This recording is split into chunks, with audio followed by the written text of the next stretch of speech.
ಕೆಲವೇ ಕ್ಷಣಗಳಲ್ಲಿ ದೆಹಲಿಯಲ್ಲಿ ಮೋದಿ ಸಚಿವ ಸಂಪುಟ ಸಭೆ ಆರಂಭ ಆಗುತ್ತೆ.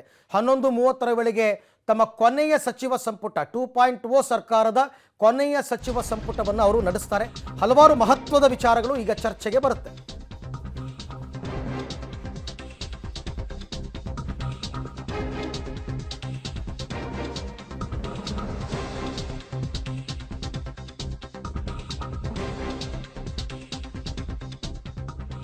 ಕೆಲವೇ ಕ್ಷಣಗಳಲ್ಲಿ ಮೋದಿ ಸಚಿವ ಸಂಪುಟ ಸಭೆ ನಡೆಯುತ್ತೆ.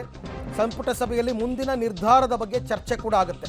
NDA ಒಕ್ಕೂಟ ಸರ್ಕಾರದ ರಚನೆ ಕುರಿತು ಚರ್ಚೆ ಆಗುತ್ತೆ.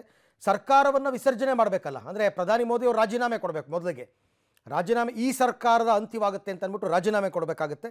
ಸೊ ಇದೆಲ್ಲ ಮುಗಿಸಿ ಕೊನೆಗೆ ಅವರು ಇವತ್ತು ರಾಷ್ಟ್ರಪತಿಯನ್ನು ಭೇಟಿ ಮಾಡ್ತಾರೆ ಪ್ರಧಾನಿ ಮೋದಿ ಅಂತಕ್ಕಂಥ ಮಾಹಿತಿ ಸದ್ಯಕ್ಕೆ ಬರ್ತಾ ಇದೆ. ಹಲವಾರು ವಿಚಾರಗಳು, ಮೊದಲು ತಮ್ಮ ಪಕ್ಷದ ನಾಯಕರ ಜೊತೆಯಲ್ಲಿ ಚರ್ಚೆ ಮಾಡಿ ಇವತ್ತಿನ ಸಾಯಂಕಾಲದ ಸಭೆಯಲ್ಲಿ ಹೆಂಗೆ ಮಾಡೋ, ಮಿತ್ರ ಪಕ್ಷಗಳ ಜೊತೆ ಏನೇನು ಮಾತಾಡಬೇಕು, ಯಾರ್ಯಾರು ಏನೇನು ಬೇಡಿಕೆ ಇಡ್ಬೋದು, ಅದಕ್ಕೆ ಯಾವ ಥರ ನಾವು ಲೆಕ್ಕಾಚಾರ ಹಾಕಬೇಕು ಎಲ್ಲ ಮಾತಾಡಿಕೊಂಡು ಮತ್ತು ಸರ್ಕಾರವನ್ನು ವಿಸರ್ಜಿಸುವ ಬಗ್ಗೆ ಮಾತನಾಡಿ ಅಂತಿಮವಾಗಿ ಸಚಿವ ಸಂಪುಟದ ಒಪ್ಪಿಗೆಯನ್ನು ಪಡೆದು ನಂತರ ಪ್ರಧಾನಿ ಮೋದಿಯವರು ರಾಷ್ಟ್ರಪತಿ ಭವನಕ್ಕೆ ತೆರಳುತ್ತಾರೆ, ರಾಜೀನಾಮೆಯನ್ನು ಕೊಡ್ತಾರೆ ಅಂತಕ್ಕಂಥ ಮಾಹಿತಿ ಸದ್ಯಕ್ಕೆ ಲಭ್ಯ ಆಗಿದೆ. ಯಾವಾಗಲೂ ಪ್ರೋಸೆಸ್ ಹಂಗೆ, ಅವರು ಪುನರಾಯ್ಕೆ ಆಗಿದ್ದರೂ ಕೂಡ ಮೊದಲಿಗೆ ರಾಜೀನಾಮೆಯನ್ನು ಕೊಟ್ಟು ಹೊಸ ಸರ್ಕಾರವನ್ನು ರಚನೆ ಮಾಡಬೇಕಾಗುತ್ತೆ.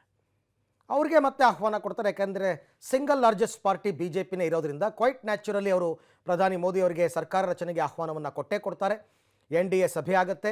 ಮಿತ್ರ ಪಕ್ಷಗಳ ಬೆಂಬಲದೊಂದಿಗೆ ಪ್ರಧಾನಿ ಮೋದಿಯವರು ಮತ್ತೆ ಸರ್ಕಾರವನ್ನು ರಚನೆ ಮಾಡಬೇಕಾಗತ್ತೆ. ಅದೆಲ್ಲದಕ್ಕೂ ಸ್ವಲ್ಪ ಸಮಯಾವಕಾಶ ಬೇಕು, ಗೊತ್ತಿಲ್ಲ.